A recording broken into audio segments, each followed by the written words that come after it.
это редактор сборника о Тарковском, человек, который делал до нас уже одну конференцию про Тарковского, правда, она была в галерее Тейт в Лондоне.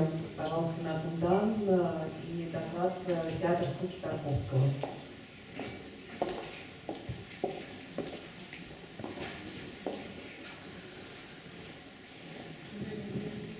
Thank you very much. I hope some of you have got the you can understand me with the translator. First of all, I'd just like to say thank you so much for the invitation to come here.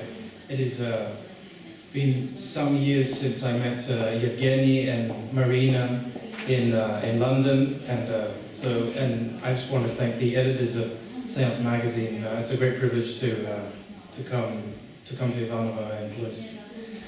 So I understand that the translator has only got my text some minutes ago, so I will try and talk a little slow. So I want to begin by establishing a definition of boredom, and then how we might read this in the context of Tarkovsky's films. And my focus will be particularly on Solaris, and I'll just start my presentation.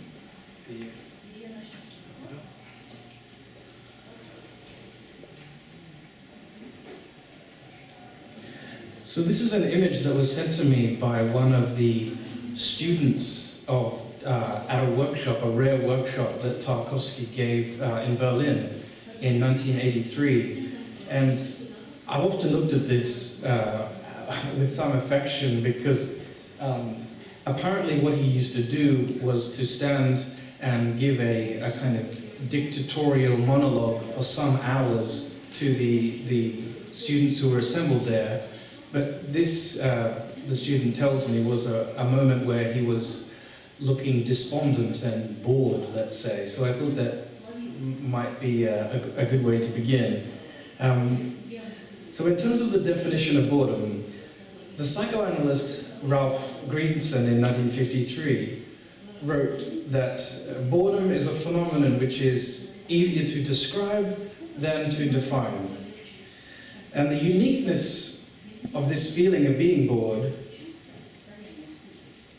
seems to depend upon the coexistence of the following components: a state of dissatisfaction and longing, a sense of emptiness, and a distorted sense of time in which time seems to stand still. So the German word for boredom is Langweil, which literally translated, well, as literal as I can translate it, means long time. So if we look to Enlightenment philosophy in terms of working a definition of boredom, in Edmund Burke's 1790 treatise, Reflections on the Revolution in France, he writes that boredom becomes the locus of displaced anxieties about the citizen's precarious position in relation to power. The citizen endures periods of enforced inactivity that lead to boredom, and boredom thus exacerbates their sense of impotence in regard to the ability to shape political events. Burke goes on to suggest that revolutionaries in particular are bored and reckless innovators who are unable to tolerate duration, and here is the quote from there. It is sufficient motive for the revolutionary to destroy an old scheme of new things, because it is an old one. As to the new, they are no fear with regard to duration, because duration is no object to all those who place their hopes in discovery. So in this, Burke is positing that boredom is the backdrop of revolution, where citizens challenge the state mandate by the development of an independent mind, and one wants to use a better word than the word independent, but for our purposes that will suffice, by the development of an independent mind as opposed to one dependent on the state. So the suggestion offered in Burke's treatise is that the bored revolutionary, in resisting this sense of powerlessness, assimilate himself or herself to the role of an engaged reformer, yawning at the shackles of sheep-like dependence. So Heidegger, in Being in Time, also explores the state of boredom, warning of its dangers, inaction and nihilism, along with its simultaneous call to arms. So the opportunity boredom affords is to awaken the citizen's nature and understand the threat posed by inaction. Heidegger writes that boredom, even profound boredom, is an unavoidable part of the human being, of the sign. It evidences one's capacity to experience the nothingness of being, even only in the mode of turning away from it. So the challenge is not to escape or suppress boredom, but to overcome it. For Heidegger, one only ever overcomes boredom by passing repeatedly through it. By waiting through boredom, one discovers the nature of temporal worldliness. So that was my the definition. That's the way that I am going to be defining boredom today. So although there are different accounts of what boredom is and does, many thinkers agree that it creates a restlessness or agitation that shifts the focus from the world, either its objects or nature, to the self.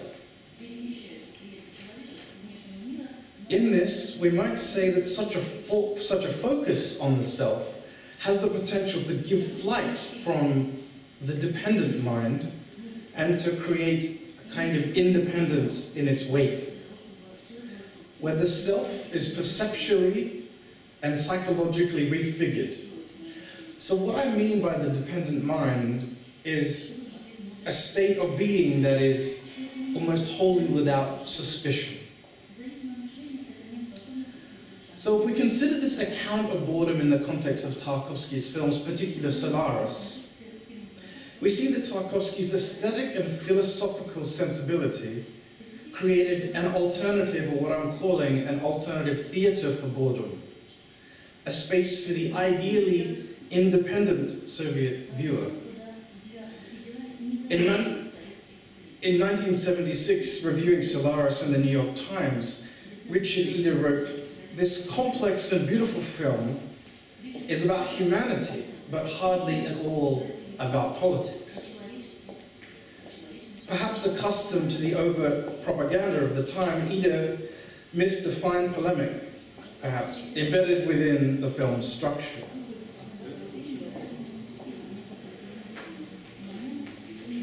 So one of the key scenes of the film where this polemic may be seen most clearly is in Burton's meeting with the Solaris Space Council. The scene reads as though a mirror of Tarkovsky's film project at odds with the Soviet authorities at Goskino, who had previously banned Andrei Rublev from distribution throughout the period of 1966 to 1971. And the exchange between the explorer Burton and the officials reads like this in English. An unnamed official, referring to Burton, says, "He came back only after the dark had set in. It was unusual for a man who had been flying for 11 years. While under medical care, he offered to make a statement of great importance, one which he felt could affect the whole future of Project Solaris." And Burton responds by saying, "I had trouble maintaining the altitude because the wind had come up. All my efforts were required in operating the ship. And because of the fog's resistance, I began to lose altitude. Where I supposed the sun would be, the fog glowed like fire. I was being drawn to the fog bank, so I had to struggle against this force for some time. So as Burton announces these remarks, he looks back at the portraits of cosmonauts Yuri Gagarin and Konstantin Chislovsky, the chief theorist of cosmic philosophy and Soviet aeronautics.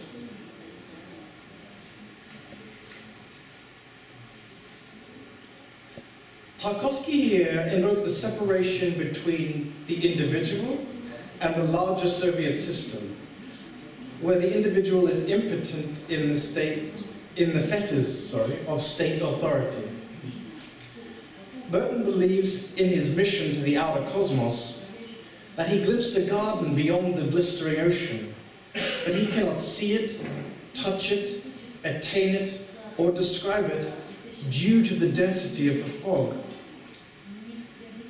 And the airing of Burton's film, this ambiguous, enigmatic clip of clouds, light, and metamorphic shapes, is perhaps akin to Tarkovsky himself having to show his completed film to the Soviet authorities at Goskino. When Burton's film ends, an official remarks, "Is that all?" And Burton replies, "Yes, that's all there is." The official voices his confusion, "But we don't understand, your film is nothing but clouds." Here it is as though the garden Burton saw beyond the fog shaped his perception, tainting the Soviet mission in pursuit of cosmic truth.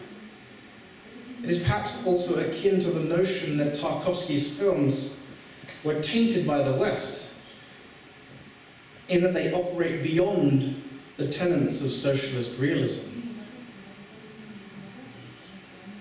Moreover, this portrait of Burton at odds with the authorities also suggests that Tarkovsky, the filmmaker, was haunted and confused by the film's positive reception in the West, which began with Ivan's childhood being awarded the Golden Lion at Venice in 1962. So an official at the Solaris Space Council concludes the meeting with Burton by adding, Burton's statements would appear to be the expressions of a hallucinatory complex. The report in no way reflects the actual facts. Burton's failure to communicate and his impotence in the face of state power sets up an introduction to the rest of the film, a kind of ante-room, or a room before, an ante-room for the preceding circularity of the space station, and one that offers a condensed snapshot of how Tarkovsky will attempt to shape the viewer's perception. Throughout the film, Tarkovsky addresses his viewer as though they themselves are Soviet bureaucrats, asleep at the wheel of their dependent minds. He wishes to test the viewer's commitment to his vision and their own liberty via long takes and multiple opaque dialogues, which ask if they, the viewer, can see beyond the fog of their own dependence. In order to glimpse the garden beyond the fog, the viewer is tested through boredom as a means of awakening an independent mind. And with the help of my technological friends, I'm going to show a clip, which I'm sure you'll all be familiar with from the famous highway scene going into Tokyo. So we can kill the lights.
So in this long, multi-cut sequence, cars edge along a highway, changing lanes and emerging in and out of tunnels, before dispersing among a mass of lights.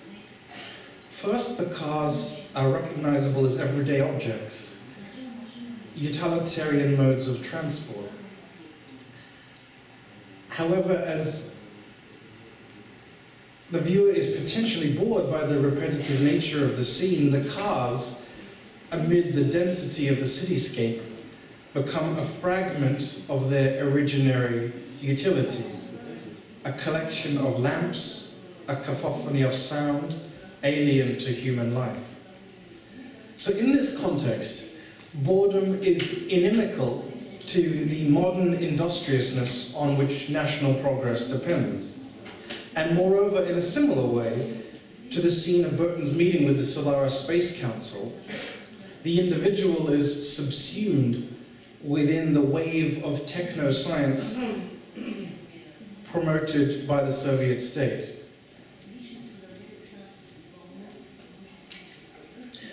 So the character of Chris Kelvin is the chief protagonist in Tarkovsky's Theatre of Boredom. Tarkovsky portrays Chris as a failed aviation hero at odds with the political rhetoric of the 1930s, which upheld the myth of the aviation hero in figures such as Valery Charkov and Yuri Gagarin. The film undermines the utopian myth of Soviet aviation by allowing Chris and Burton before him to fail in their mission.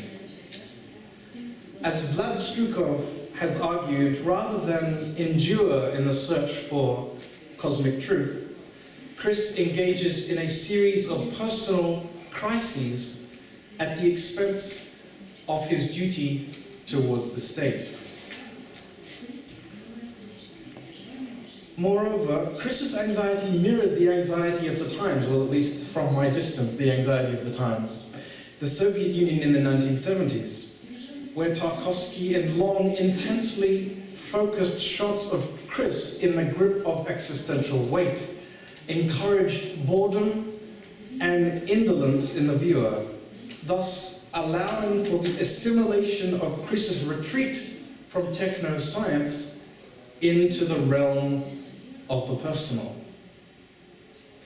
Further evidence, let's say, for this theatre of boredom may be seen near the end of the film, where Chris, having struggled with the repeat apparitions of his wife, contemplates the potential of elopement with his memory of Hari. Thus, the character of Hari, a symbol of Chris's inner voyage, has the potential to provoke an inner voyage in the viewer, where Soviet conditions, let's say they were, or had the potential to be, transgressed via a retreat into the personal. In this context, what I've been calling the dependent mind, which upholds Soviet ideals without question, or with little question, is bored, agitated, confused, restless, which allows the focus to shift from the film to the viewer. In one of several library scenes, Dr. Snap, among a conversation about the plight of man, hands a book to Chris and asks him to read, and Chris does so, saying, "When I sleep, I know no fear, no hope, no work, no blessing. Blessings on him who invented sleep, that balance and weight that equals the shepherd with the king and the simple with the wise. Sound sleep has but one defect. It smacks too much of death." So Tarkovsky here appears to be addressing the Soviet and us as the contemporary viewer about the capacity for a kind of unconscious sleep, a sleep wherein fear vanishes and yet with it hope. Sleep has all the trappings of pleasure and all the blindness of evil. Chris's flight to dependence on Soviet techno-science into the personal reveals a break from state ideology. Other socialist realist films that appeared at the same time as Solaris, and I'm sorry I only know these as titles in English, Planet of the Hurricanes and Moscow Cassiopeia, advanced the generic tenets of science fiction while espousing the myth of the aviation hero and a duty to the state. The conversation on the space station, in its most frank interpretation, or in my crass paraphrasing of it, suggests, dear citizen, don't sleep, be bored. So, moving towards the end, if we recall Burke's treatise on the revolution in France, boredom is the backdrop of revolution and thus the backdrop of enlightenment. How then might we say does Tarkovsky's theatre of boredom enlighten the viewer? We might say that the filmmaker addresses the Soviet citizen in powerful visual codes, ones that draw the viewer in, and then during particular scenes like the one I showed about with the highway scene, during these particular scenes, they shift the focus back to the viewer, from the material object of the screen back to the viewer. So in Solaris' scenes of bureaucratic oppression of the individual, although independence of mind may appear hallucinatory to those asleep in service of the state, one must pass repeatedly through it in order to discover the freedom of temporal worldliness. Tarkovsky's portrayal of the bureaucrats at the Solaris Space Council suggests that they represent a mass of non-individuals.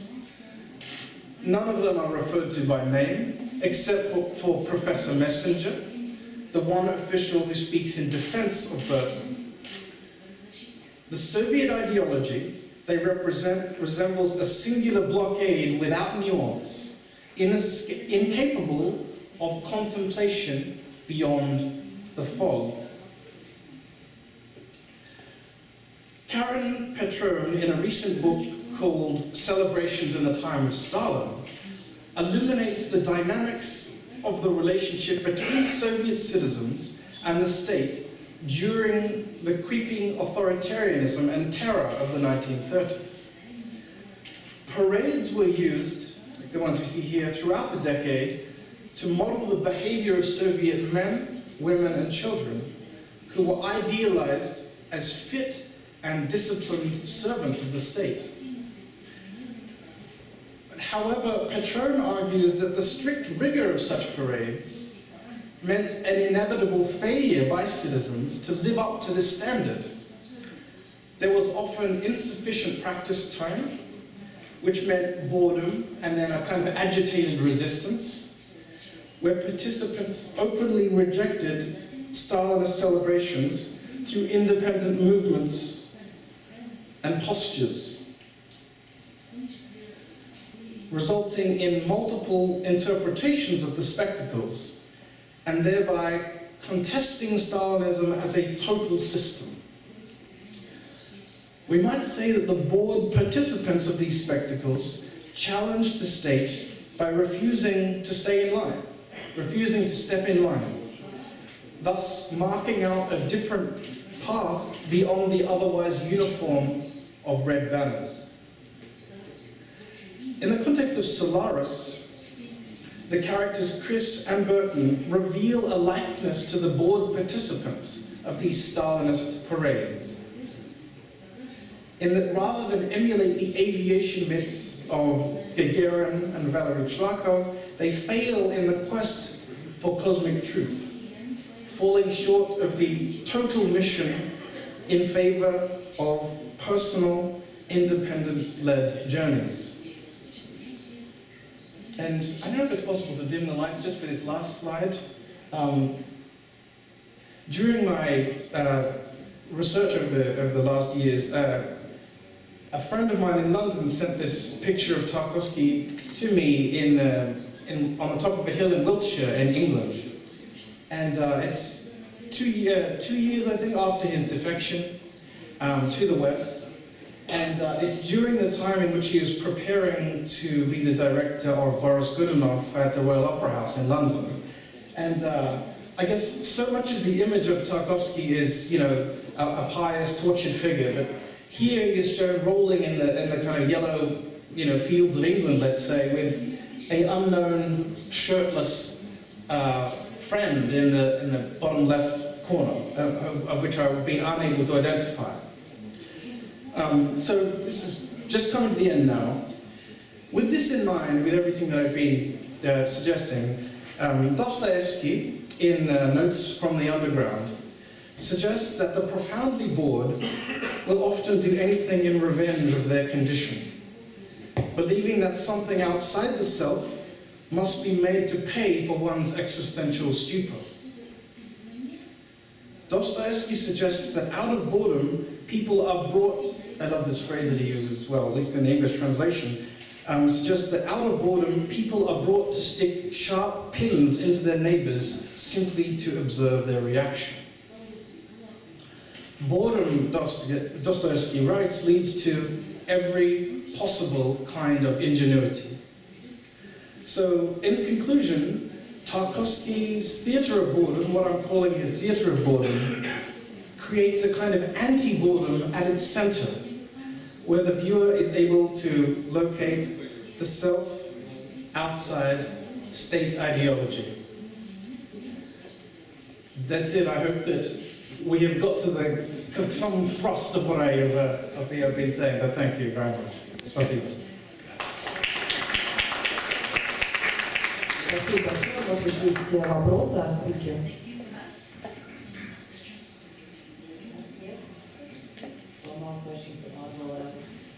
No questions? Okay, no problem.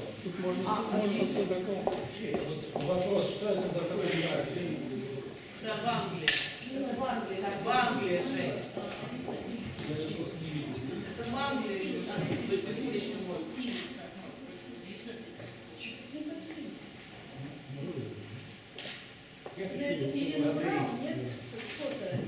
Марина Васильевна, вы хотите спросить? I'm sorry, I'm gonna need a translation of that graph. Я хочу спросить, это фотография Ирины Браун? Yes, it is Irina Brown. Yes, Irina sent it to me. Yeah. Yeah, Irina sent me many beautiful pictures of Tarkovsky posing on the tube in London like this, and beautiful casual shots which I have never seen.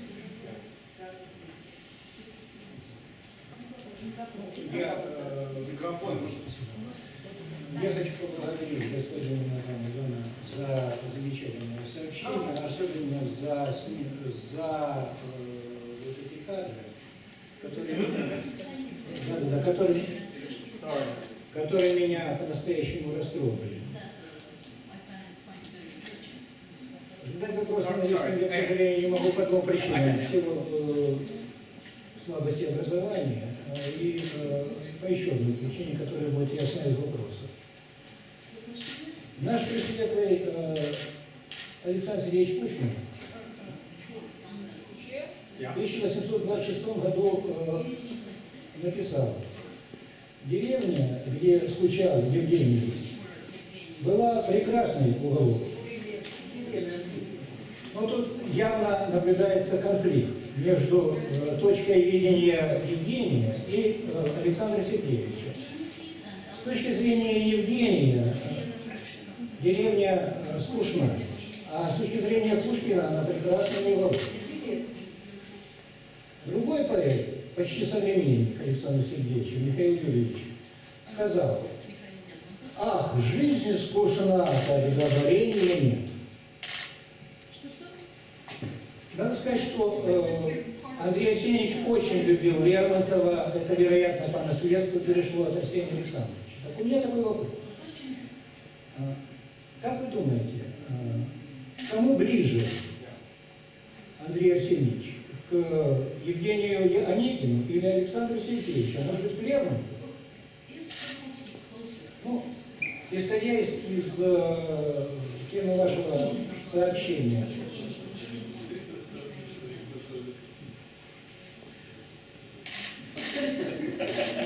It's a very good question. I would say, Вопрос, я не скажу, что хороший. my intuitive gut reaction is to say much closer to Lermontov. Моя интуиция подсказывает, что он все-таки ближе к Александру Сергеевичу. Okay. Я предполагаю, Perfect. Now we have a discussion. Нет, мы сейчас ее закончим. Андрей Арсеньевич, как мне кажется, великий певец скуки. В этом смысле. Я ничего не знаю про стадию революции в этом смысле, но я скажу вот что. Природа скучна, а созерцание природы – великая радость. И Андрей Арсеньевич тем и велик, что он умеет ее созерцать, не скучать, созерцая движение жизни. Как вы думаете, я наверное буду? I think that he can see nature in which very few other filmmakers can see nature. Я с вами совершенно In a very beautiful essay which Yevgeny Simbel, who I could listen to all day, talk about Stalker, contributed a wonderful essay to a book that I edited on Tarkovsky, and the English translation reads the last line of his essay that cinema will never see an empty meadow in the same way ever again. And so,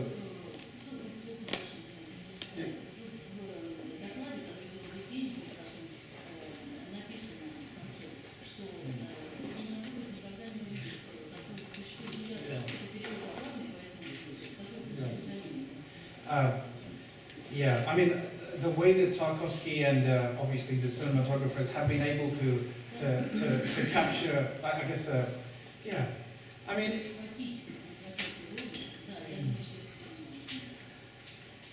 I think one of the most interesting things about Tarkovsky is that despite all our attempts, I've been talking a little bit about failure today, language always seems to fall short, which in my case is perhaps a little bit more comedic than I would intend today.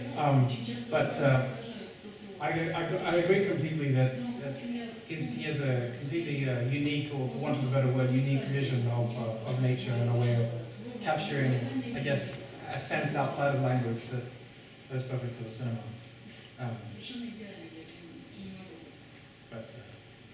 So yes, Evgeny.